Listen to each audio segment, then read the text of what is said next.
예수님의 탄생 사건은 인류 역사의 최대 사건이죠. 이 사건은 너무 신비로운 일이기 때문에 혼란도 많이 있습니다. 사람들이 믿기 어려운 것이죠. 이 동정녀 탄생, 예수의 동정녀 탄생. 처녀가 어떻게 아이를 낳을 수 있는가? 그것도 그것이지만 하나님이 인간이 되신다. 그게 과연 믿어지느냐? 과연 하나님이 인간이 되실 수 있는가? 하나님이 인간으로 오셨다는 사실을 어떻게 받아들여야 될 것인가? 여러분, 교회 역사 속에 일어난 이단들의 대부분은 예수 그리스도에 관한 것입니다. 아마도 인류 역사에 가장 많은 시비거리는 예수에 관한 것일 겁니다. 이단들은 주로 예수의 신성을 부인하거나 아니면 예수의 인성을 부인합니다. 자, 그런데 예수가 역사적인 인물이었다. 인성, 인간 예수라고 하는 부분에는 대부분 동의를 합니다. 우리가 잘 알고 있는 아프리카의 성자라고 했던 슈바이츠 박사 같은 사람도 그런 예수의 인성을 믿었지 신성을 믿은 사람은 아니에요. 대부분은 신성을 부인합니다. 역사적으로 2000년 전에 유대 땅에 오셨던, 사셨던, 그리고 활동하셨던 그 예수, 인간 예수, 그것을 부인하지는 않습니다. 그러나 과연 그가 하나님이신가라고 하는 이 문제는 계속 논란의 대상이 되었습니다. 여러분, 믿음의 길에 들어서려고 하면 통과해야 될 큰 관문이에요. 그가 과연 하나님이신가? 그리고 그의 출생의 과정이 동정녀라고 하는 그 처녀의 몸을 빌어서 태어나신 것, 남녀의 성적 관계를 통하지 않고 일반적인 자연적 법칙이 아닌 특별한 방식으로 태어난 사실에 대해서 믿을 건가 말 건가? 과연 하나님이 인간이 되셨고 그 인간이 되는 과정이 특수한 방법인 동정녀의 그 배를 통해서 출생하게 됐다라고 하는 이 부분을 그게 사실로만 우리가 믿어진다면 그건 엄청난 얘기예요. 그 과정이 어려운 거예요. 자, 여러분 여기 계신 분들 처녀가 아이 낳은 거 이해하십니까? 이 침묵이 무엇인지요? 우리가 한 번도 본 적이 없는 거거든요. 그런 일이.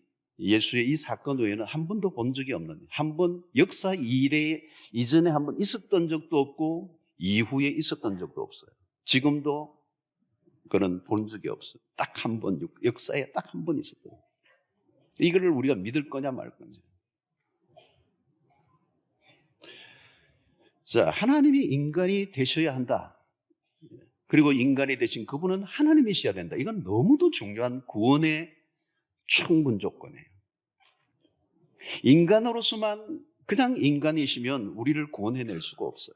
인간이 인간을 구원할 수가 없어요. 인간은 죄인이기 때문에. 죄인이 죄인을 구원할 수가 없어요. 죄인이 어떻게? 죄인이 아무리 1000명, 10,000명, 10만 명, 100만 명이 죽어서 희생을 치러도 죄인이 죽은 거예요. 죄인이 죄를 구원할 수 없어요. 죄가 없으신 분이야. 네. 죄가 없는 인간이 어떻게 가능해요? 그게 불가능하잖아요. 그래서 하나님의 독특한 구원의 방식은 하나님이 인간의 몸을 입고 오셨다. 근데 자연적 법칙을 통해서 오면 안 되잖아요. 죄인으로 태어나니까. 시편 51편에 죄 중에 잉태되었다. 다윗의 고백이 그러잖아요. 죄 중에 다 우리가 잉태되고 태어나자마자 우리는 죄인이고. 자, 우리가 성탄절에 우리가 확인해야 될 것은 예수의 동정녀 탄생 사건입니다. 인간의 몸을 입고 오셨지만 인간이 아니신 그분. 자, 그 과정이 일어났던 한 스토리가 오늘 이 본문에 나오고 있습니다. 마리아에게 하나님이 가브리엘이라고 하는 천사를 보내어서 이 놀라운 소식을 전합니다. 28절에 보면 가브리엘이 이 마리아에게 전하는 이 소식이죠. 그에게 들어가 이르되 은혜를 받은 자여 평안할지어다. 주께서 너와 함께 하시도다 하니 그랬습니다. 자, 이 어린 소녀의 그 첫 번째 반응은 당연히 갑자기 이 천사가 들려준 이 메시지에 깜짝 놀라는 겁니다. 29절에 처녀가 그 말을 듣고 놀라 이런 인사가 어찌함인가 생각하며 그랬습니다. 처음은 놀랐습니다. 아주 크게 놀란 거예요. 이게 중요한 것은 그 다음에 이런 인사가 어찌함인가 생각하며 그랬습니다. 자, 여기 생각하다는 이 말은 누가복음 2장 19절에도 또 나옵니다. 19절 앞부분에 보면 마리아는 이 모든 말을 마음에 새기어 생각하니라. 2장 51절 하반절에도 그 어머니는 이 모든 말을 마음에 두니라. 하늘의 메시지가 그에게 주어질 때 그것을 마음에 새기고 생각하고 마음에 두었다는 거예요. 여러분, 당시는 말씀이 끊긴 시대입니다. 예수 그리스도가 출현하기 직전에 이스라엘에 한 몇백 년의 공백이 있었어요. 말씀을 깊이 받아들이는 이 마리아의 모습은 굉장히 의미가 있어 특이합니다. 천사가 전해준 그 말씀을 깊이 생각했다. 자, 우리는 이 깊이 생각했다는 것을 다른 단어로 묵상이라는 단어로 얘기할 수 있습니다. 묵상하다. 이 묵상은 뭘까요? 진리에 대해서 경청하다. 그 진리를 소홀히 다루지 않는다. 자, 하나님의 은혜가 지금 임하고 있는 그 시점이죠. 하나님이 주신 말씀을 가볍게 여기지 않는 것입니다. 오늘 우리 시대의 약점 중에 하나는 피상성이라고 얘기합니다. 피상성, 매우 가벼운 시대. 깊이 있게 생각하고 다가가려고 하지 않는 시대, 진지함이 빠져버린 시대다. 그렇게 얘기합니다. 우리는 순간적으로 재미있고 즐거운 것을 찾아 나서는 시대. 문화적으로 매우 촉감적이고 감각적이고 육감적입니다. 요즘 사람들이 늘 흥분해 있습니다. 말초적인 기쁨을 추구하는 거죠. 그 과도한 아드레날린의 분비, 이런 얘기도 합니다. 묵상적인 삶이 희귀해졌어요. 깊이 생각하지 않는 거죠. 그리고 과잉 활동의 시대다. 우리는 끊임없이 밀려드는 일들을 감당하다가 매일 저녁이 되면 녹초가 되어버립니다. 정신적으로 육체적으로 피로도가 높은 세상을 우리가 살고 있죠. 이런 시대의 특징이 뭐냐? 깊이 생각하지 않는 것입니다. 특별히 바쁜 도시의 삶에서 묵상은 먼 이야기로 들립니다. 크리스마스 기간이나 연말연시 시즌도 마찬가지예요. 평소보다 더 분주하고 복잡해집니다. 하나님의 일을 받아들이려고 하면 묵상이 필요합니다. 묵상. 진리를 듣는 것보다 그 진리가 내 안에 머물러 있게 하는 것. 우리의 영혼은 마치 그릇과 같습니다. 그래서 무엇을 담느냐에 따라 달라집니다. 내가 품고 있는 것이 나의 인생입니다. 우리는 첫 번째 크리스마스에서도 사람들은 예수 그리스도에 대해서 무관심했습니다. 그분이 오셨지만 그를 반겼던 사람은 없어요. 소수의 아주 무명의 이름 없는 목자들 뿐이었습니다. 만왕의 왕을 맞이할 준비가 전혀 되어 있잖아요. 모두가 분주하고 관심이 없었습니다. 여러분, 오늘날도 마찬가지입니다. 내일 25일 여러분들 가장 중요하게 여기는 스케줄은 무엇입니까? 성탄절날. 주님을 충분히 맞이할 준비가 되어 있습니까? 자, 오늘 마리아는 그 하나님의 첫 번째 하나님 주시는 그 음성 말씀에 그는 반응하고 있습니다. 그냥 반응하는 것이 아니라 그의 마음 깊숙한 가슴 깊숙한 곳에 그 말씀을 새기고 있는 거죠. 그는 예수를 잉태하기 전에 먼저 잉태한 게 있어요. 하나님의 말씀. 하나님의 역사는 먼저 말씀으로 주어지고 그 내 안에 심겨진 진리, 그 말씀을 통하여 일하시기 시작하는 것입니다. 자, 오늘 천사 가브리엘이 마리아에게 전한 메시지는 30절에 다시 반복됩니다. 천사가 이르되 마리아여 무수하지 말라. 내가 하나님께 은혜를 입었느니라. 자, 여기에서 무슨 얘기예요? 마리아가 지금 떨고 있는 겁니다. 지금 갑자기 계시가 임한 거예요. 떨고 있는 거, 두려운 것입니다. 이게 뭐냐는 거죠. 그때 가브리엘은 내가 은혜를 입었느니라. 마리아야 너는 은혜를 입은 자이다. 자, 여러분 은혜란 무엇일까요? 은혜란 단어를 우리가 많이 사용하지만 사실 굉장히 어려운 단어예요. 왜냐하면 이 은혜라는 단어는 우리에게서 일어나는, 우리의 편에서 일어나는 일이 아니고 하나님의 편에서 일어나는 것을 얘기하기 때문에. 자, 여러분 내가 구원을 받았습니다. 어떻게 구원을 받았습니까? 왜 나를 선택하셨습니까? 하나님? 내가 어떻게 믿음을 가지게 하고 예수를 믿고 오늘 구원받은 자로 이렇게 앉아 있습니까? 왜? 다른 사람보다 더 착하고 더 의롭고 뭐 나한 게 있어서 우리를 불러주셨을까요? 아니잖아요. 그래서 우리는 그것을 grace, 은혜라고 말합니다.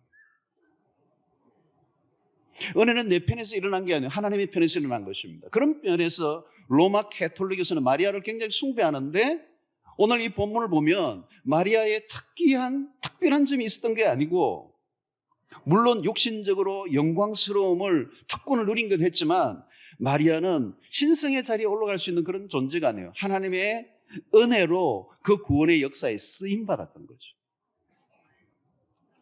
그녀에게 특별한 것이 있는 것은 아닙니다. 평범한 어린 소녀를 하나님이 사용하셔서 구속의 도구로 사용하신 거예요. 너가 하나님께 은혜를 입었느니라. 이 말은 내가 너의 삶 가운데서 역사하겠다는 뜻입니다. 은혜란 전적으로 하나님의 주권적 역사입니다. 마리아에게 초점이 있는 것이 아니라 하나님의 목적을 둔 개입의 초점이 있는 것입니다. 자, 그러면 마리아에게 어떤 은혜가 임한 것입니까? 너가 은혜를 입었느니라 그랬는데 그 은혜가 무엇인지를 31절에 말합니다. 보라, 내가 잉태하여 아들을 낳으리니 그 이름을 예수라 하라. 자, 하나님의 은혜가 임했는데 충격적인 일이 일어났습니다. 너가 임신할 거라는 거예요. 잉태하여 아들을 낳을 것이라는 것입니다. 이 날벼락 같은 것입니다. 당장 마리아가 반응하죠. 34절에 마리아가 천사에게 이르되 나는 남자를 알지 못하니 어찌 이 일이 있으리까? 마리아로는 너무도 감당하기 엄청난 얘기예요. 아직 남자를 알지 못하는 나에게 어찌 그런 일이 일어난단 말입니까? 여러분, 마리아는 지금 아주 어린 소녀입니다. 지금 추측으로는 마리아는 이때 나이가 12세에서 한 15세밖에 안 되는 어린 소녀예요. 세상을 잘 알지 못하는 아주 순박한 팔레스타인의 평범한 소녀예요. 요즘같이 어떤 아이들처럼 대바라진 그런 소녀가 아니에요. 이 인터넷이 있고 모든 정보가 열려있고 매스미디어가 있고 많은 문화적 문명이 사회가 된 이런 시대가 아니에요. 굉장히 순박한 시골 처녀. 너무도 순진한. 근데 갑자기 들려진 얘기가 뭐 너가 배가 불러올 것이다. 그리고 너가 잉태된 그 사람이 바로 예수다. 충격이에요, 충격. 여러분, 하나님의 은혜가 우리에게 임할 때 어떤 때는 이런 일이라 감당하기 어려운 일들. 은혜를 입었다고 그러는데 그 은혜가 자기로서는 감당하기 힘든 충격적인 이 잉태의 소식입니다. 자, 천사 가브리엘을 통해서 주시는 말씀이 뭡니까? 떨고 있는 이 두려워하는 마리아에게 28절과 30절을 보면 28절에 보니까 은혜를 받은 자여 평안할지어다 주께서 너와 함께 하시도다. 30절에도 천사가 이르되 마리아여 무수하지 말라 너가 하나님께 은혜를 입었느니라. 은혜를 받은 자여 평안할지어다 두려워하지 마라 주님이 너와 함께 하신다. 여러분, 여기에서 은혜라는 이 단어는 하나님이 함께 하신다는 단어가 늘 붙어 다녀요. 은혜가 뭘까요? 하나님이 함께 하시는 거예요. 하나님이 함께 하시면 그게 은혜예요. 하나님의 편에서, 그리고 이 은혜는 하나님의 편에서 일방적으로 이루어 가시는 것입니다. 이 은혜가 주어질 때는 우리가 할 일이 없고 그냥 수동적으로 반응하는 것밖에 없습니다. 그리고 이 은혜라고 하는 이 말 안에는 하나님의 책임이 강조돼요. 모든 것은 하나님이 이루신다. 별일이 다 일어난다 할지라도 하나님이 책임지신다. 너는 걱정하지 마라. 너가 배가 불러오고 그 배가 불러오는 일로 인해서 주변의 사람들이 너를 돌로 치고 죽이려 한다 할지라도 염려하지 마라. 내가 다 책임을 진다. 여러분, 은혜를 받고 하나님 앞에서 우리가 뭔가 반응을 할 때 그게 위험할 때가 있습니다. 그러나 두려워하지 말라는 거예요. 내가 책임을 짓게. 사실 헤롯 왕이 나중에 그 예수의 탄생을 알고 남자 2세 미만의 아이들을 다 살육하게 하는 그 살육극이 벌어졌을 때 예수는 정말 위험한 때가 되었죠. 그러나 하나님이 그 구원의 역사를 이루어가는 일에 철저하게 보존하십니다. 왜? 주께서 너와 함께 하시도다. 자, 마리아는 여전히 두려움에 휩싸여 있습니다. 이해할 수 없는 일이죠. 하나님이 하시는 일을 인간이 어떻게 이해할 수가 있겠습니까? 오늘도 마찬가지입니다. 마리아의 동정녀 탄생을 누가 쉽게 이해할 수가 있겠습니까? 누가 아무리 설명을 잘한다고 해도 그게 믿어지겠습니까? 인류 역사 한 번도 일어나 본 적이 없던 이 사건을 이걸 어떻게 이성으로 받아들일 수가 있겠어요? 두려움에 빠져 있는 마리아에게 천사가 들려준 메시지는 무엇입니까? 이 두려움에 빠져서 어쩔 줄 몰라하는 이 시골, 이 아주 어린 소녀에게 다시 가브리엘이 말씀합니다. 35절이죠. 천사가 대답하여 이르되 성령이 내게 임하시고 지극히 높으신 이의 능력이 너를 덮으시리니 이러므로 나실 바 거룩한 이는 하나님의 아들이라 일컬어지리라. 자, 여러분, 여기서 매우 중요한 대목이 나오죠.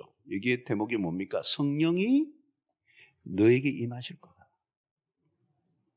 그리고 지극히 높으신 이의 능력이 너를 덮으실 거다. 자, 여기에서 중요한 것은 뭐냐? 모든 우리의 의심을 잠재우는 지점이에요. 하나님의 아들이 탄생하는 이 시점의 그 과정에 이 마리아도 이해할 수 없는 이 사건 앞에 마리아에게 주신 이 말씀이에요. 이 아이가 어떻게 임신될 거냐? 성령이 내게 임할 거랍니다. 여러분, 우리가 사도의 신경을 예배 때마다 외웁니다. 시작할 때마다 어떻게 외우죠? 이는 성령으로 잉태하사 동정녀 마리아에게 나시고. 여러분, 이 고백이 굉장히 중요한 겁니다. 자연적 출산이 아니고 인간적인 관계에서 나온 것이 아니고 성령으로 잉태하신 거예요. 성령이 내게 임하신다는 거예요. 그리고 지극히 높으신 이의 능력이 너를 덮으실 것이다. 여러분, 이것은 인간의 방법이 아니라 하나님의 방법으로 나실 것이라는 뜻입니다. 인간의 능력이 아니라 하나님의 능력, 자연적인 방식이 아니라 초자연적인 방식으로 탄생할 것이라고 말씀하는 거예요. 여러분, 이 구절을, 이 35절을 우리가 분명히 믿어야 돼요. 성령이 임하신 겁니다. 성령으로 잉태하신 것입니다. 지극히 높으신 이의 능력이 그를 덮으신 것입니다. 여러분, 이것은 동정녀 탄생 사건은 철저히 하나님의 직접적 간섭과 개입을 통해서 일어납니다. 여러분, 여기에서 우리가 이걸 믿느냐 안 믿느냐가는 우리의 선택이에요. 분명한 것은 우리가 믿든 안 믿든 예수 그리스도의 동정녀 탄생, 이 임신의 사건, 잉태의 사건은 하나님이 하신 일입니다. 하나님의 방법입니다. 하나님이 선택하신 것입니다. 하나님의 능력이 임하신 것입니다. 그럼 우리는 끊임없이 암송하죠. 성령으로 잉태하사 동정녀 마리아에게 타시고 인류 역사에 한 번도 일어나 보지 않았던 우리의 이성으로 이해할 수 없는 사건이지만 하나님은 분명히 성령을 통하여 잉태하신 사건. 하나님의 지극히 높으신 능력이 그를 덮으신 것입니다. 여러분, 이것을 성령으로 이루어진 것을 인간의 이성으로 해석하려고 하면 될까요? 안 돼요. 성령으로, 이 사건은 성령으로 임신된, 잉태되었다라고 하는 이것은 성령으로만 이해될 수 있는,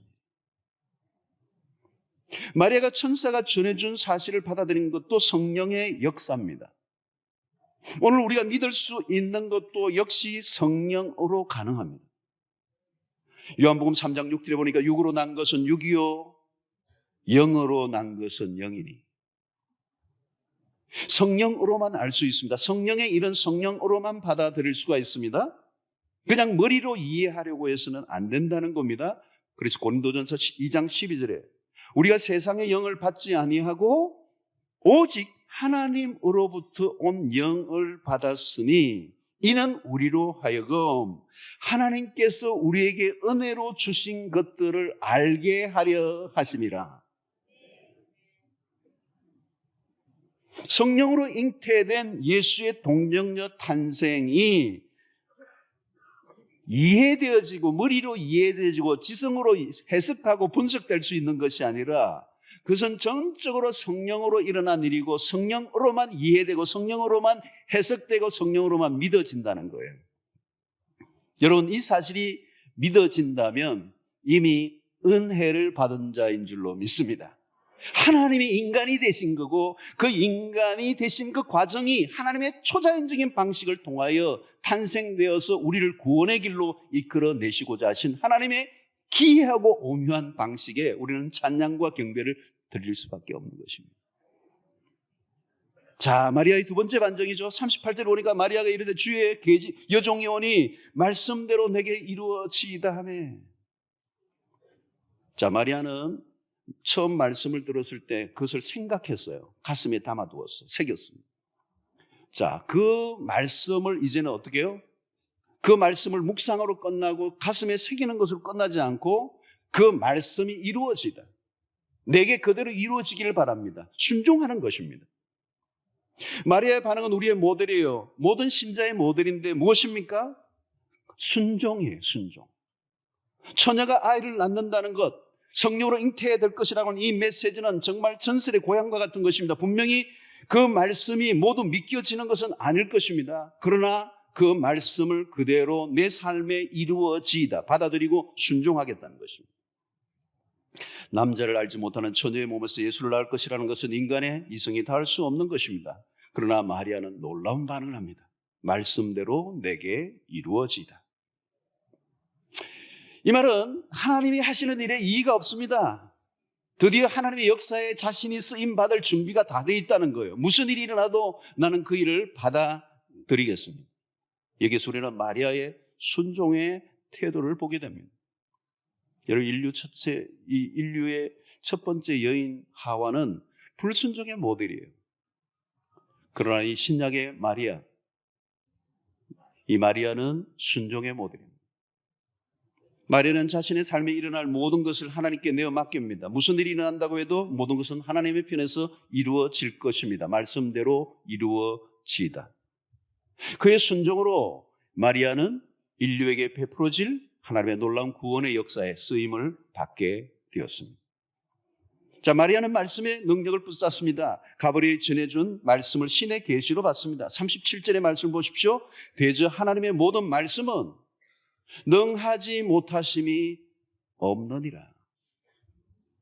천사의 메시지에 대한 마리아는 주의 계집종이 여종이오니 말씀대로 이루어지다.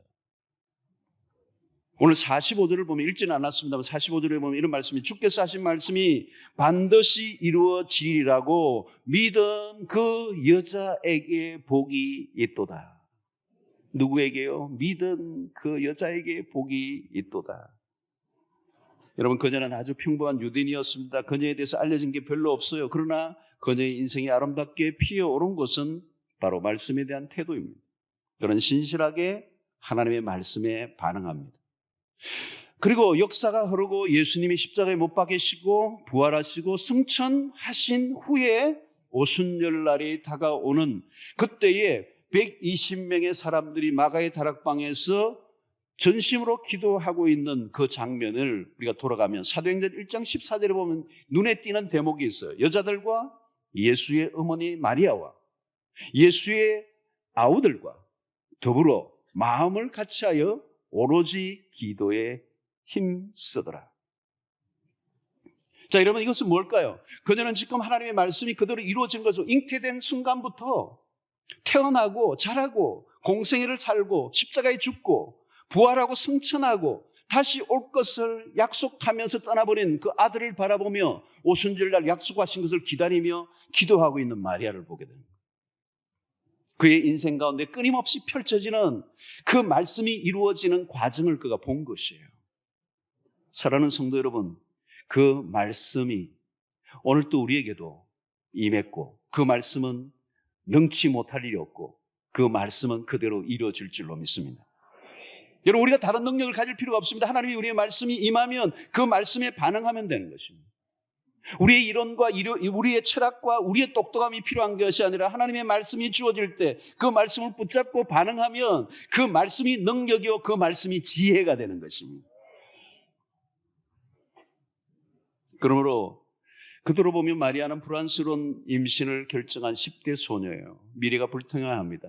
어쩌면 맞아 죽을지도 모르는 그 엄청난 사건이 그에게 밀려옵니다. 그러나 그가 순종하며 그 말씀을 그대로 받아들일 때 그의 인생에 역전이 일어납니다. 말씀대로 내게 이루어지이다. 여러분, 여기에서 마리아가 정말 어쩌면 어린 소녀지만 너무도 당당해 보여요. 너무도 당당해 보여요. 말씀대로 이루어지다. 그 일이 어떤 일이 일어날지 모르지만 그 말씀을 확고하게 믿고 있는 거예요. 온갖 사람들의 조롱과 질시와 돌팔매질이 있을지도 모르는 그 상황이지만 이 어린 소녀는 그 말씀대로 이루어지다. 그 말씀에 대한 확신. 성령이 내게 임하시고, 여러분, 그녀를 성령이 덮으신 겁니다. 성령의 강권적 역사에 마리아는 사로잡혀 있습니다. 그래서 그는 말씀에 대한 확신을 갖고 그 말씀이 그대로 이루어지다. 너무도 당당한 모습을 보이고 있어요. 사랑하는 성도들, 오늘 우리 시대 속에 많은 사람들이 불안해해요. 담대함이 없어요. 당당함이 없어요. 큰 소리를 쳐도 그 안에는 두려움이 있습니다. 왜요? 그 안에는 하나님의 진리가 아닌 자기의 생각과 자기의 철학이기 때문에 그래요. 진리의 말씀이 내 안에 있다면 그 진리에 내 삶을 맡길 수가 있습니다. 여러분, 하나님의 마리아가 순종한 것은 하나님의 은혜의 산물이에요. 하나님의 은혜가 그에게 임할 때 그는 그대로 반응하고 그 말씀이 이루어질 것을 믿었던 것이죠.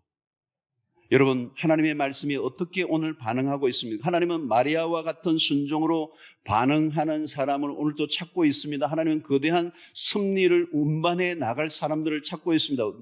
그들이 누구입니까? 하나님의 말씀을 붙잡고 그 말씀을 새기고 그 말씀에 순종하는 사람들. 하나님은 오늘 또 우리를 통하여 무엇인가를 하기를 원하십니다. 그리고 하나님이 우리에게 은혜를 주십니다. 그리고 그 일을 반응할 때 때로는 우리의 삶에 어려운 일들이 밀려 닥칠지도 모릅니다. 그러나 염려할 필요가 없어요. 하나님의 음성을 들을 때 우리는 그분의 계획을 임신하는 것이고, 그것이 은혜이며 그 일을 통하여 아무리 어려운 위험한 일이 일어난다 할지라도 하나님이 주신 그 말씀은 이루어질 것이고, 하나님은 우리와 함께 하신다는 메시지가 오늘 이 안에 있는 것입니다. 오늘도 하나님은 하나님의 백성들에게 끊임없이 말씀을 해주십니다. 그 말씀을 묵상하십시오. 그 말씀을 가슴에 새기십시오. 그리고 그 말씀에 반응하십시오. 순종하십시오. 그 일이 어렵고 위험해 보여도 기꺼이 그 말씀이 이루어질 것을 믿으신다면 하나님이 함께 하시고 우리를 통해서도 하나님의 구원의 역사를 이루어 가실 줄로 믿습니다. 이 마리아의 신앙, 어쩌면 그 위에 하나님의 은혜가 임했기 때문에 성령이 임하신 겁니다. 그래서 그 말씀을 그대로 받고 그 위험한 일에도 불구하고 온전히 순종하며 나아갔을 때 거기에 하나님의 아들을 잉태하고 그 하나님의 아들을 탄생하고 그 하나님의 아들을 통하여 위대한 하나님의 역사가 이루어져 가는 것을 그가 본 것입니다. 오늘도 우리의 인생 가운데 다양한 하나님의 말씀이 오늘 우리에게도 주어지게 될 줄로 믿습니다. 그때 반응하십시오. 두려워하지 마십시오. 하나님이 말씀을 주실 때 내가 너와 함께 할 것이다. 그리고 그 은혜가 임할 때 그 은혜 안에는 하나님의 위험한 약속들이 다 포함되어 있습니다. 그러나 두려워하지 말라는 거예요. 그 말씀이 이루어질 것이기 때문입니다. 오늘 특별히 마리아를 통하여 이 하나님이 인간이 되신 일, 처녀의 몸에서 잉태되게 하시고 탄생하신 이 위대한 사건이 인류의 역사의 구원을 가져오게 했습니다. 얼마나 경이로운 일입니까? 하나님이 인간이 되신, 그리고 동정녀의 배에서 지극히 작은 그런 단세포로부터 출발하여 그 하나님이 이 땅에 오셨다는 사실, 그것도 위험한 드라마죠. 헤롯의 칼날에 죽을 수 있는 위기의 그 드라마가, 그 예상할 수 있는 일들이 있음에도 불구하고 하나님이 위험한 선택을 하시고 오늘 인류의 구원을 위하여 이 일들을 거행하시고 한 어린 소녀를 사용하시고 오늘 우리에게 그 놀라운 구원을 베풀어 주신 것에 감사하고 찬양하고 영광을 돌리는 이 복된 성탄 되시기를 주의 이름으로 축원합니다. 바울은 이 고린도 교회에 대한 권면을 하고 있습니다. 특별히 고린도 교회는 바울에게 있어서는 굉장히 안타까움이 많았던 교회 중에 하나입니다. 은사도 많고 참 많은 은혜를 받았는데도 불구하고 그 은혜로 반응하지 않는 그런 고린도 교회에 대해서 안타까움을 가지고 권면하는 얘기들이 사실 고린도 전서와 후서에 다 있습니다. 오늘 1절에 보면 눈에 띄는 대목이 있는데 하나님의 은혜를 헛되이 받지 말라, 이런 말씀이 있습니다. 하나님의 은혜를 헛되이 받지 말라. 은혜를 받는 것도 중요하지만 그 은혜를 은혜되게 해야 된다는 거죠. 그 은혜되게 하지 않으면 은혜를 받은 것이 아무 의미가 없어지는 것이 되고 만다는 겁니다. 우리 가운데도 그런 일들이 많이 일어날 수 있습니다. 은혜를 받는 것보다 그 은혜를 잘 활용하고 그 은혜가 우리의 삶 속에 구체적으로 어떻게 드러나야 되는 것이죠. 그래서 오늘 바울은 고린도 교회에 은혜를 받았다면 은혜 받은 자 같이 살라, 이런 권면이 오늘 이 본문 속에 있고, 바울 자신에게 그 은혜가 어떻게 흘러갔는가, 또 자신의 삶 속에 그 은혜가 어떻게 나타났는가 하는 것을 고린도 교회에 보여주고 있습니다. 자, 은혜란 우리가 늘 듣는 얘기입니다. 은혜란 참 늘 은혜. 그러대요. 정말 은혜를 우리는 너무 좋아해서 교인들 가운데도 지금 은혜 이름을 갖고 있는 분 손들라 하면 한 20-30명 들지 않을까 생각이 드는데, 은혜란 하나님의 편에서 주시는 것이죠. 하나님의 편에서 일방적으로 우리에게 주시는 호의다, 그렇게 얘기합니다. 우리의 편에서는 한 게 아무것도 없어요. 우리의 편에서는 아무것도 그 은혜를 받는데 우리가 기여한 게 없어요. 그런데 하나님의 편에서 일방적으로 은혜를 베풀어 주시고 우리를 구원해 주신 것입니다. 자, 우리 편에서는 공짜지만 하나님의 편에서는 공짜가 아닙니다. 그것을 주시기 위해서 엄청난 대가를 지불하신 거죠. 그 대가는 예수 그리스도, 그 아들 되신 그리스도가 우리 대신하여 십자가에 죽게 하신 사건입니다. 이제 그 큰 은혜, 그 은혜 안에는 하나님의 비밀이 들어있죠. 엄청난 비밀이 그 은혜 안에 있습니다. 그 은혜의 정점이 아들을 보내신 것이고 그 아들을 믿음으로 구원을 얻게 하시는 것. 이것이 은혜입니다. 자, 그런데 이 은혜를 우리가 정말 그 은혜로 알게 되면, 이게 그냥 공짜로 준 게 아니고 하나님의 편에서 엄청난 대가를 지불하고 우리에게 주신 것이다 라고 깨닫게 되면 그게 이제 핑 가는 거죠. 한번 핑 하고 이제 그 은혜에 정확하게 한번 강타를 받으면 뒤집어지는 것입니다. 그래서 찬송가 가사 가운데도 그런 게 있잖아. 하나님의 은혜로 이 쓸데없는 자 왜 구속하여 주는지 난 알 수 없도다. 그 가사가 정말 내 고백같이 느껴지죠. 이 쓸데없는 자 어찌하여 하나님이 구원해 주셨습니까? 받을 만한 자격이 하나도 없는데 이 어마어마한 은혜를 나에게 베풀어 주셨습니까? 하면서 결국은 감격하게 되죠. 감격. 이 은혜를 은혜로 알 때, 깨달아질 때 어떤 일이 일어나느냐, 그 터치가 강력해요. 그래서 온 내 영혼을 뒤집어 놓는 것입니다. 소위 말하면 그때 우리 안에 뭐가 일어나냐면 열정이 일어나고요. 무슨 열정? 하나님에 대한 열정이 일어나요. 파토스라고 그래요. 파토스. 그게 팍 터져버리는 것입니다. 거룩한 열정. 이전과 전혀 다르게 살 수 없게 만드는 어떤 힘이 나를 이제 사로잡는 거죠. 그래서 그 앞에 반응하는 것입니다. 우리가 부모의 사랑을 아이가 커가면서 부모의 은혜를 깨닫잖아요. 어린 시절에 그 부모가 나를 키우기 위해서 어려운 환경 속에서도 그렇게 돌보고 그렇게 지극정성을 다했던 그 은혜가 어느 날 깨달아지면서 아이가 탁 돌아서잖아요. 그죠? 그 은혜가 얼마나 큰가를 알면서 그 아이가 철이 들고 보답하려고 하고 효도가 나오고 그러잖아요. 예. 이게 하나님의 사랑은 부모의 사랑과 비교가 안 되죠, 사실은. 그 아들을 주시기까지. 어느 부모가 사랑하지만 아들을 바치면서까지 죄인된 나를 위해 그렇게 희생할 그 사랑은 사실 세상에서 만날 수 없는 사랑인 것입니다. 그래서 십자가의 은혜가 우리에게 한번 터치되면 불꽃이 일어나는 것입니다. 하나님을 위해서 살고자 하는 강력한 의지가 일어나는데 그것을 우리는 소명이라고 말합니다. 소명. 그러니까 하나님의 부르심을 받은 모든 사람들은 그 은혜의 터치에 의해서 소명이 일어나는데 자발적 의지, 주를 위해 살고자 하는 마음이 이제 일어나게 됩니다. 이런 소명이라고 하는 것은 그래서 우리의 결단이 아니고 위로부터 부어지는 은혜에 대한 자연스러운 반응이다. 이렇게 생각할 수 있습니다. 교회 안에서 일어나는 모든 헌신도 마찬가지입니다. 하나님의 은혜에 대한 반응들입니다. 은혜에 대한 반응. 여러분, 이 큰 교회가 어떻게 돌아가겠습니까? 지금도 많은 사람들이 다양한 수고와 헌신을 하죠. 그리고 오늘 여기까지 오기도 이런 모든 것들이 뭘로 됐겠습니까?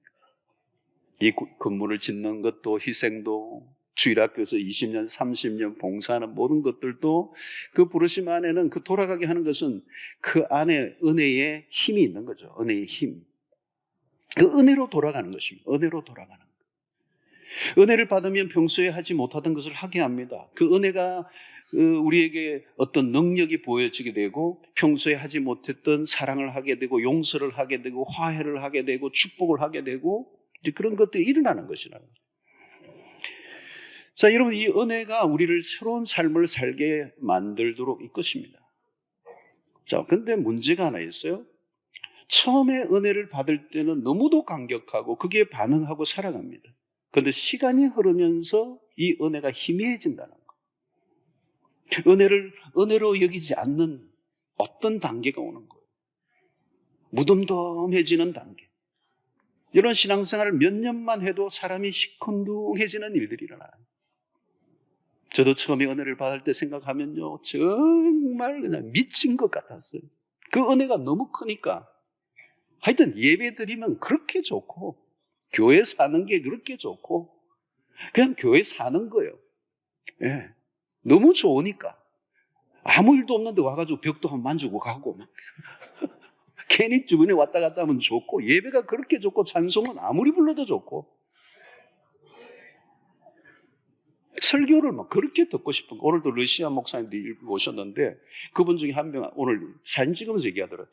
이분 교회 갔는데 11시간을 연속 예배드리더라고요. 11시간을 예배드리더라고요. 예, 오늘 막 러시아 목사님들 이번에 GNG 와가지고 은혜를 많이 받으셨는가 봐요. 얼굴이 완전히 바뀌었어요. 한 40명이 미국에서 온 러시안, 유럽에서 러시아 본토에서 오고 했는데 너무 러시아 목사님들 우리 교회 많이 오세요. 근데 오시면 전부 다 이 사진 찍는데 특별히 키가 너무 커요.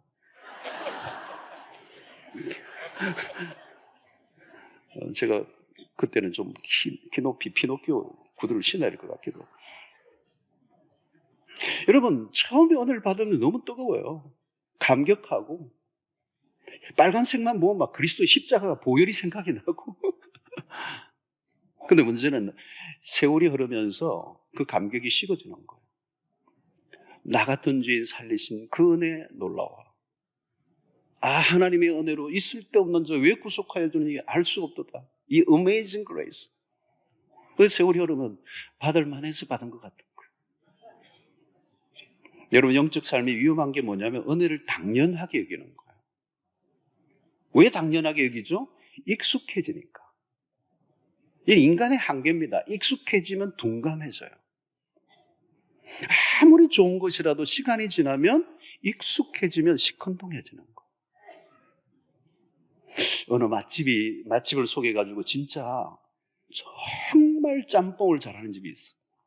먹었더니 정말 맛있어요. 근데 그 다음 며칠 있다 가니까 맛이 영 아니더라고. 맛이 좀 떨어진 거예요. 그 집의 맛은 똑같은데 내 혀가 이미 익숙해진 거예요. 또 뭐 올 거 없다. 또 올 거 없다. 여러분, 처음에는 그 아이를 낳았을 때 첫 돌은 얼마나 놀라워요. 둘째 아이 돌은 좀 대충 하더라고요. 여러분, 축하를 반복하는 게 위험해요. 그러니까 축제를 아무리 해도 그 축제가 계속되기가 어렵다는 거죠. 반복하면 어려워요. 우리가 불꽃 축제도 하지만 여러분, 해운대, 광안리에 사는데 아마 준비하는 팀들은 굉장히 힘들 거예요. 작년보다 더 안 좋으면요, 다 시큰둥해요. 저희 아들은 한 번 갔다 오더니 두 번도 안 가더라고요. 여러분, 결혼한 부부가 신혼에 너무 뜨겁지만 그 사랑이 계속되나요? 아무리 인고 부부라도 오래 안 가요. 그 사랑, 그 뜨거움, 그 열정, 그 눈빛, 그 불꽃 튀는 오래 안 가요. 무엇이든지 처음에는 너무나 감격하고 흥분하죠.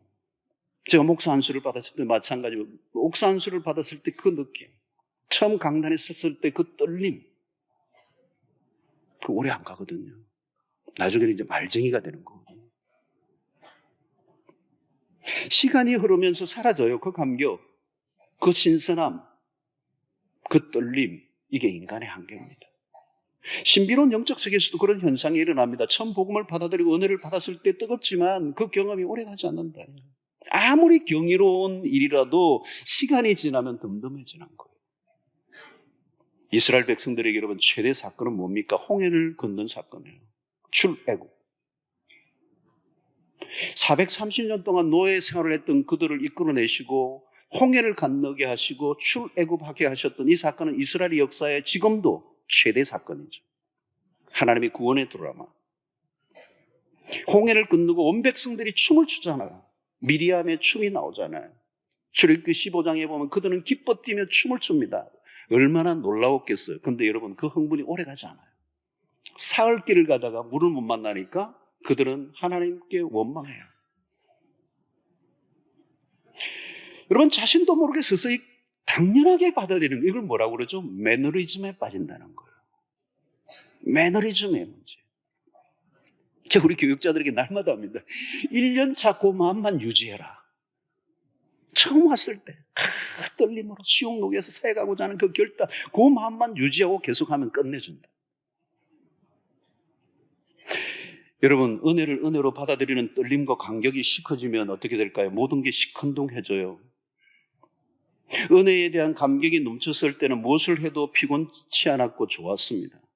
그런데 그런 감격이 사라지면 뭐예요? 의무만 남는 겁니다. 형식적으로 모든 걸 하는 거죠. 그러면 무기력한 신앙이 되고 신앙은 껍데기만 남게 된다. 여러분, 은혜 헛되이 받지 않게 하려고 하면 어떻게 됩니까? 은혜의 재생 기능이 일어나야 돼요. 이스라엘 공동체는 믿음에서 완전히 떠나지는 않았습니다. 그러나 그들은 하나님의 은혜를 잊었어요. 그러니까 그들 모든 의식들은 그냥 금만 도는. 그래서 그들에게는 리마인드가 필요해요. 하나님이 그래서 무엇을 처방하셨습니까? 절기를 지키라는 거예요.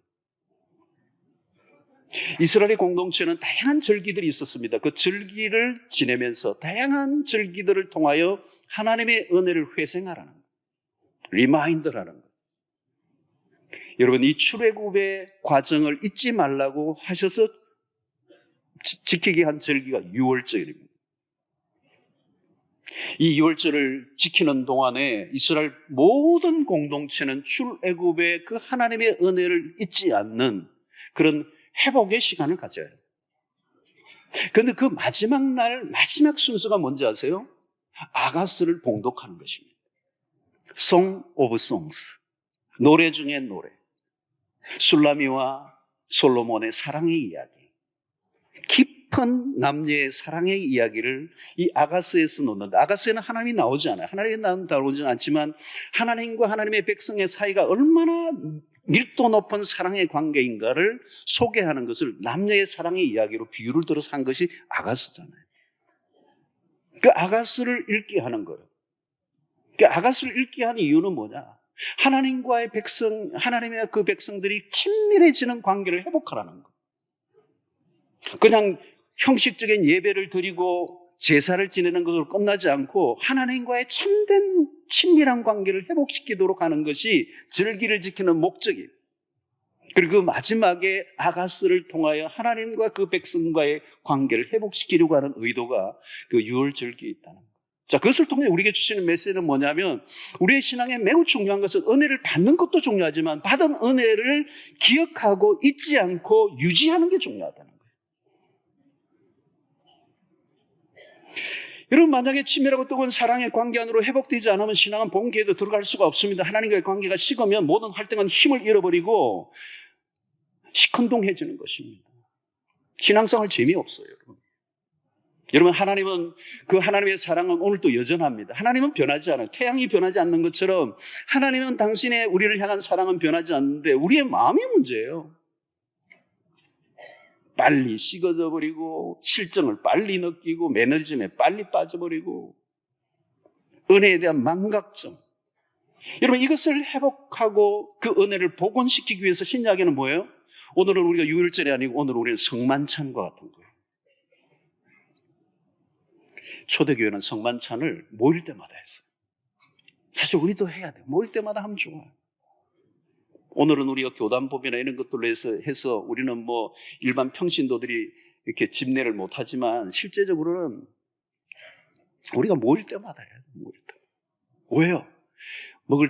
모여서 성만찬을 하면서 이 받아 먹으라 이것은 내 몸이니라. 시각과 촉각과 청각과 모든 것을 동원하여 오감으로 그리스도의 십자가를 경험하는 그 은혜를 잊지 말라는 거예요. 그래서 그 은혜를 복원시키는 작업.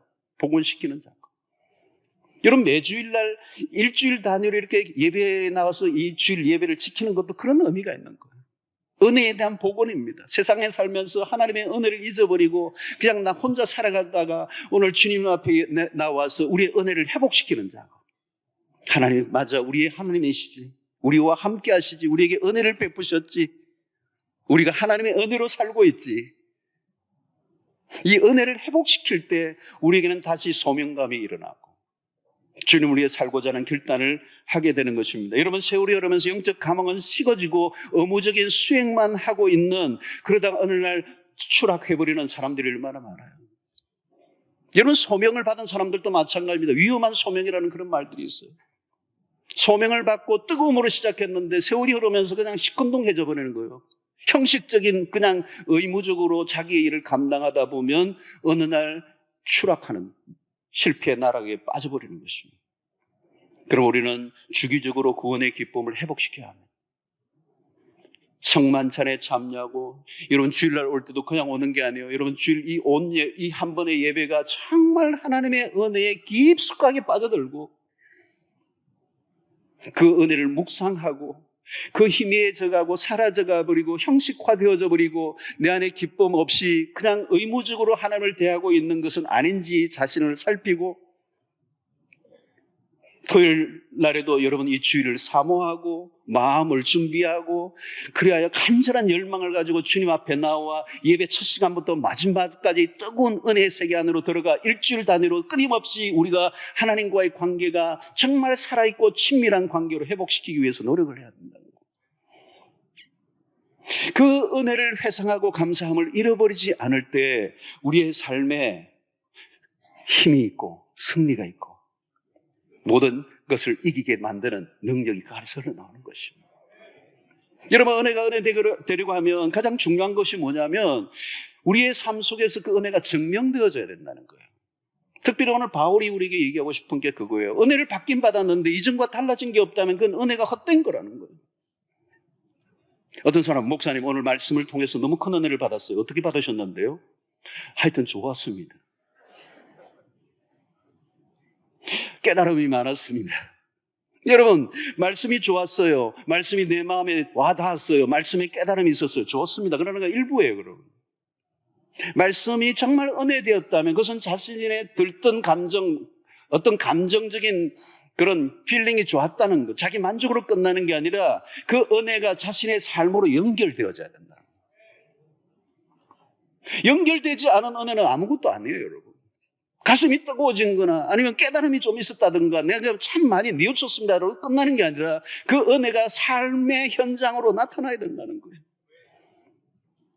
여러분, 오늘 본문에서 은혜가 은혜로 드러난 것이 어떤 것인가를 바울은 우리에게 소개하고 있습니다. 4절 5절을 보면 바울이 당한 어려움들을 쫙 열거하고 있습니다. 인간적으로 보면 굉장히 견디기 어려운 상황들을 그가 겪었어요. 그런 경우라면 당연히 어떻게 반응해야 되느냐 하면 절망과 탄식을 할 수밖에 없는 상황인데 예상과 다른 반응을 그가 하고 있습니다. 6절과 7절을 보면 깨끗함과 지식과 오래 참음과 자비함과 성령의 감화와 거짓이 없는 사랑과 진리의 말씀과 하나님의 능력으로 의의 무기를 좌우에 가지고, 이것은 4절과 5절을 보시면 6절과 7절이 굉장히 대비가 돼요. 4절과 5절의 상황과 전혀 다른 반응을 지금 하고 있는 것입니다. 그러므로 은혜란 무엇인가 하면 고난을 견뎌내게 하는 힘이라는 거예요. 바울이 경험했던 고난은 다양합니다. 가장 기본적인 것들이 해결되지 않았습니다. 환난과 궁핍, 매맞음과 갇힘과 수고로움과 자지 못함과 먹지 못함. 그러나 그런 숱한 어려움을 겪으면서 넘어지거나 시험에 들어야 하는데 이겨냈다는 거예요. 믿음의 길을 걸을 때 어려움이 닥칩니다. 위기가 옵니다. 그런데 그것을 이겨냈다는 거예요. 유명한 전도자인 빌리 그라임의 목사님의 그 아내인 루스 그라임에게 어떤 분이 어느 날 질문을 했다고 그래요. 빌리 그라임 목사님과 함께 살면서 혹시 이혼할 생각을 해본 적이 있었어요? 혹시 그 빌리 그라임 목사님과 함께 살아가는 늘 동안 이혼할 생각을 해본 적이 혹시 있으시냐고 질문을 누가 던졌어요. 그러니까 이 루스 그라임이 대답하기를 이혼이요? 전혀요. 그런데 죽이고 싶을 때는 몇 번 있었어요.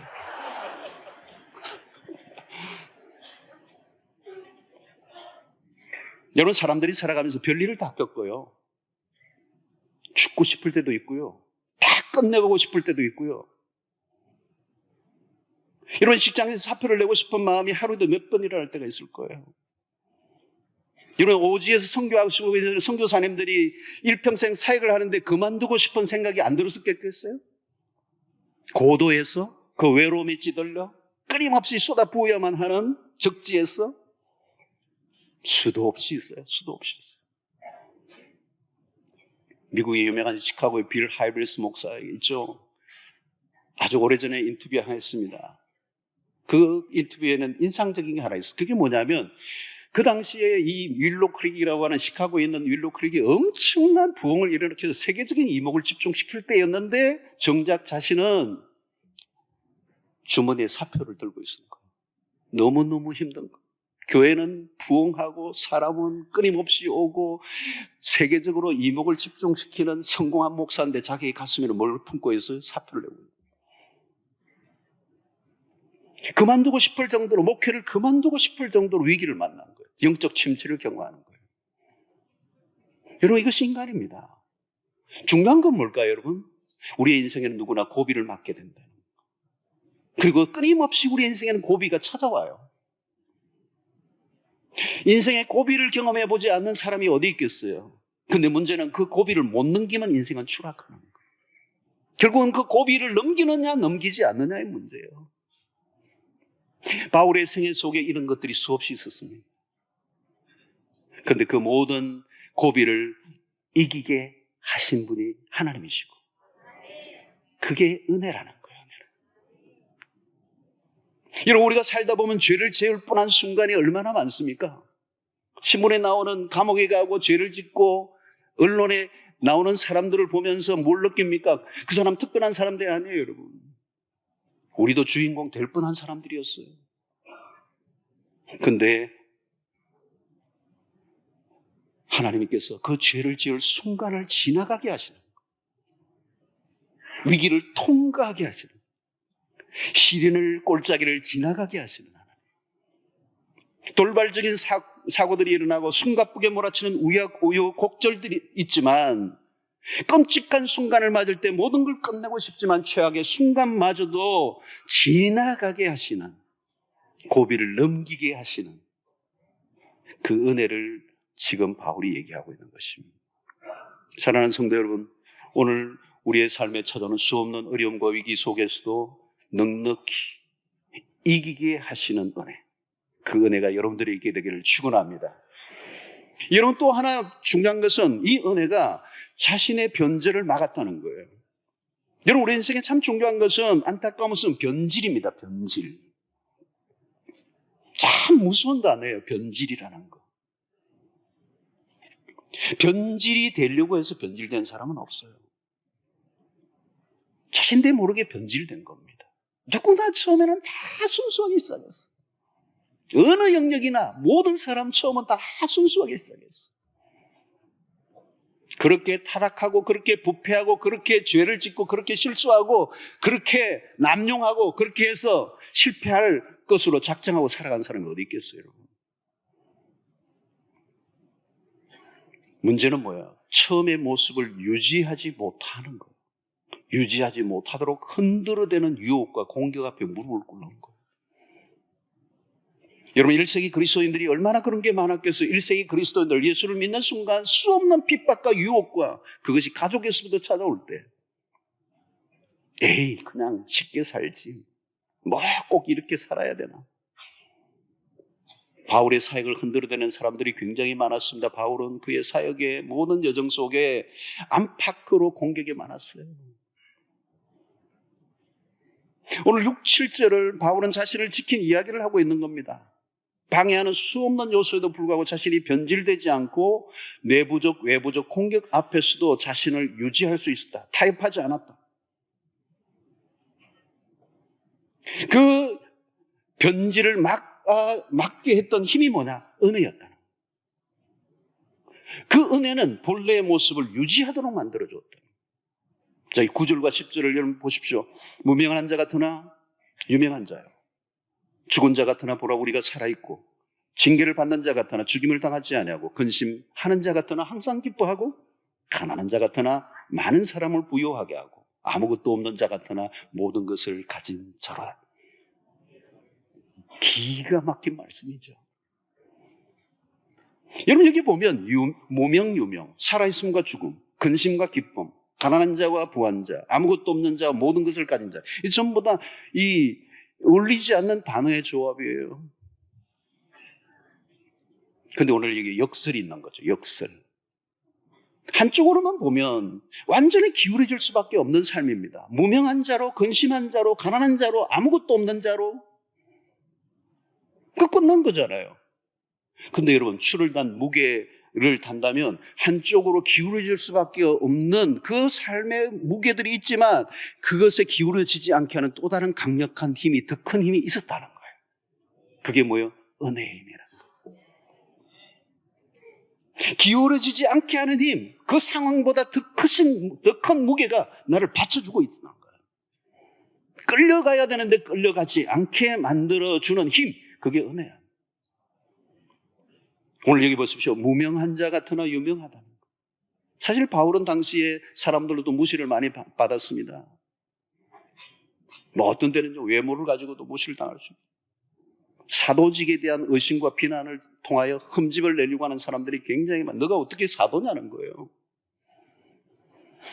그러나 바울은 그의 사도직의 인정은 하나님으로부터 받은 것이기 때문에 사람들이 자신에 대해서 어떻게 대우하고 평가하든 흔들리지 않았어요.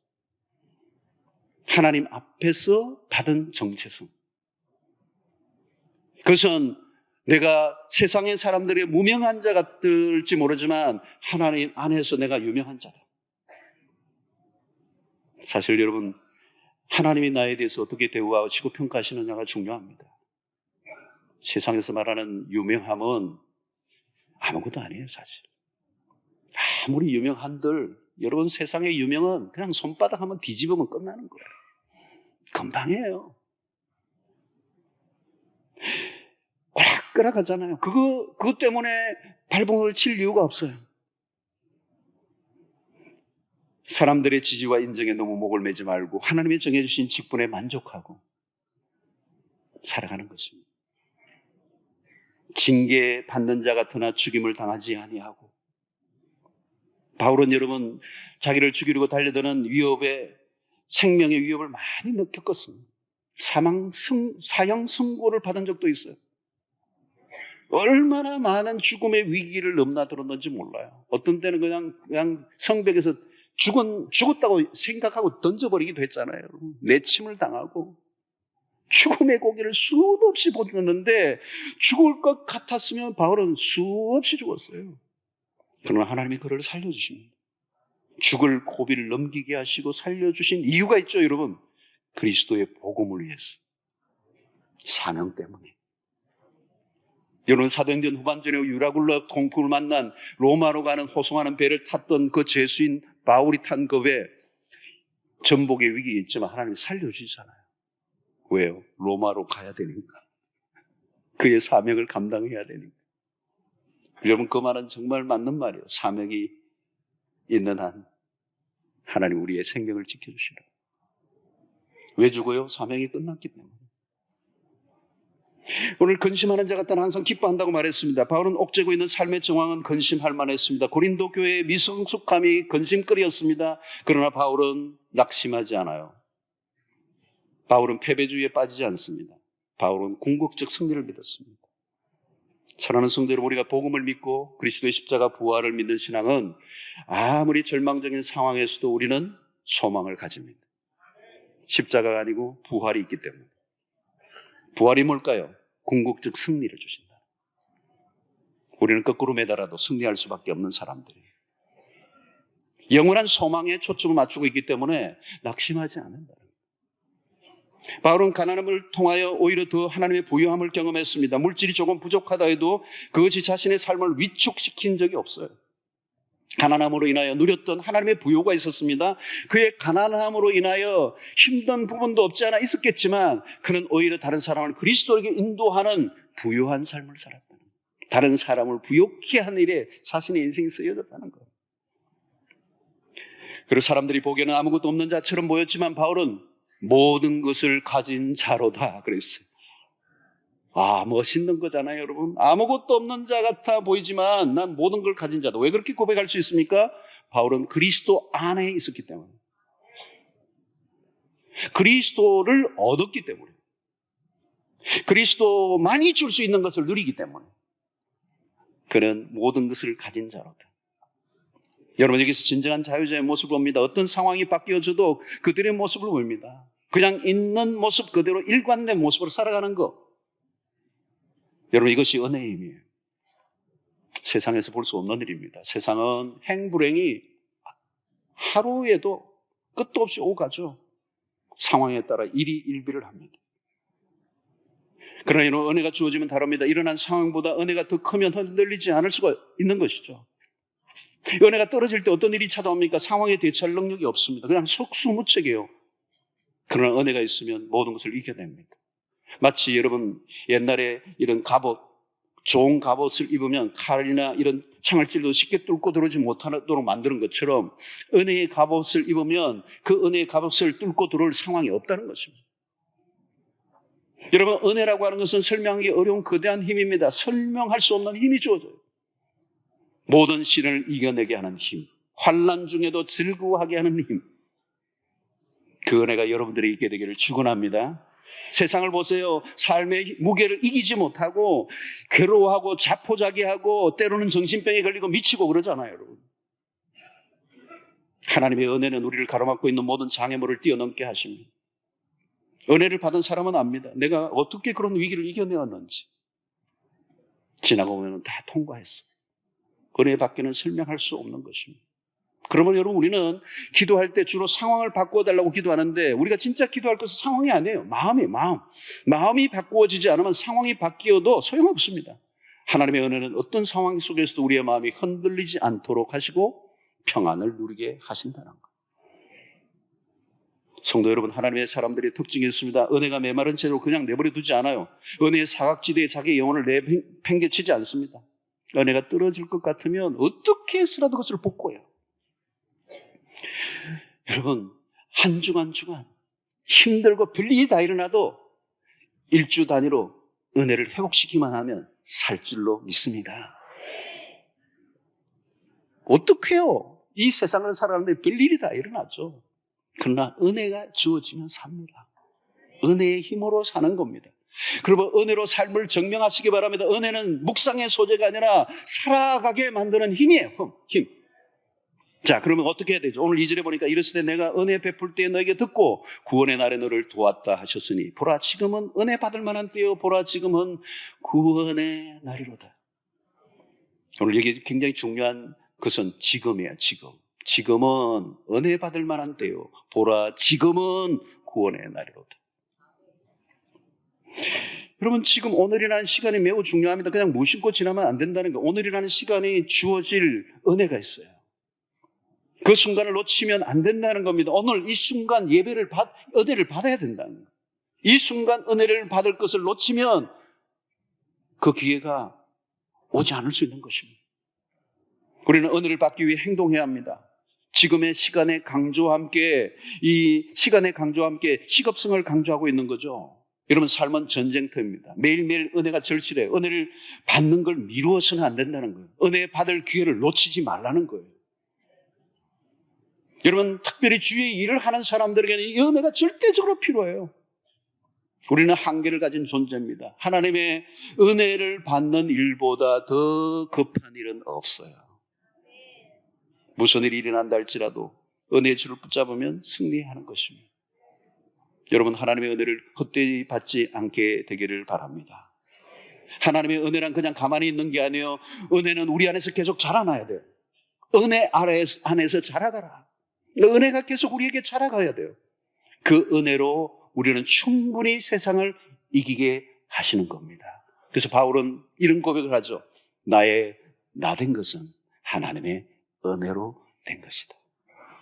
돌아보니까 자신의 능력과 재주가 아니고 하나님의 은혜로 지금 내가 있다는 걸 깨달았던 거죠. 그렇습니다, 여러분. 하나님의 은혜가 지금도 역사하고 있어서 내가 살고 있는 것이고, 하나님의 은혜가 우리에게 임하고 있다는 것은 하나님이 지금도 우리 가운데 일하고 계시는 것이고, 우리의 힘과 재주와 능력이 아니고 하나님이 당신의 이야기를 우리 가운데 써가고 계신다는 거예요. 출애굽 사건이 무엇입니까? 십자가 부활 사건이 무엇입니까? 우리를 죄에서 불러내시고 하나님의 거대한 구원 안으로 우리를 불러내신 거예요. 그 십자가 부활의 은혜가 오늘도 우리의 삶을 이끌어가고 있습니다. 그럼 우리가 성찬식을 할 때마다, 주일 예배를 드릴 때마다 그 은혜를 반복하고 회상하고 젖어드는 경험을 해야 해요. 우리가 해야 할 것은 주어진 은혜에 감격하고 감사하는 것입니다. 그러면 그 은혜가 나를 끌고 갈 거예요. 그 은혜가 이기게 하실 거예요. 그 은혜가 견디게 하실 거예요. 여러분 우리는 이 은혜가 은혜되게 하는 삶을 살아가는 일에 초점을 맞추시는 이 한 해 되시기를 축원합니다. 하나님이 주신 은혜를 따라 하나님이 주신 사명을 위해 살아가시면 돼요. 여러분 우리 인생의 최고의 전성기는 언제인지 아십니까? 하나님의 은혜가 막 주어질 때예요. 만약에 하나님의 은혜가 나에게 지금 주어지고 있다면 하나님 우리 인생의 전성기, 은혜가 주어진다면 어떤 상황이 일어나도 밀고 나가고 돌파할 수 있는 능력이 있어요. 어떤 시련과 고난이 있어도 밀리지 않아요. 해내게 하세요. 이기게 하세요. 견디게 하세요. 감당하게 하세요. 위축되지 않습니다, 여러분. 은혜의 힘은 모든 걸 가능하게 하는 겁니다. 어떤 시련과 어려움 속에서 주를 위해 살게 하는 능력. 오늘 이 때가 은혜의 때입니다. 이 은혜의 때에 은혜를 받아 누리시고 그 은혜가 은혜되게 하는 일에 쓰임받게 되기를 축원합니다. 여러분 우리에게 더 나은 조건이 주어지기를 기대하지 마십시오. 상황이 좋아지기를 기다리지 마세요. 더 풍성한 은혜가 주어지면 되는 거예요. 이 상황이 좀 바뀌면 좋겠다. 그 상황이 바뀔 수도 있고 안 바뀔 수도 있어요, 여러분. 우리가 살아가는 날 동안에는 이 상황은 끊임없이 변화무쌍합니다. 거기에 따라 춤을 추면 우리 인생은 갈 길이 없습니다. 어떤 변화와 상관없이 하나님의 은혜가 주어지면 가는 거예요. 풍랑이 일어도 여러분 큰 배는 가는 겁니다. 은혜의 힘이 있으면 시련과 고난과 혼란 속에서도 두려워하지 않고 변하지 않고 변질되지 않고 그것을 견뎌내고 주의 사명을 넉넉히 감당하게 하신 것이 은혜의 힘이에요. 은혜를 따라 이 은혜를 사모하시고 이 은혜를 붙드시고 은혜를 따라 이 주를 위해서 살아가는 여러분들 되시기를 주의 이름으로 축원합니다.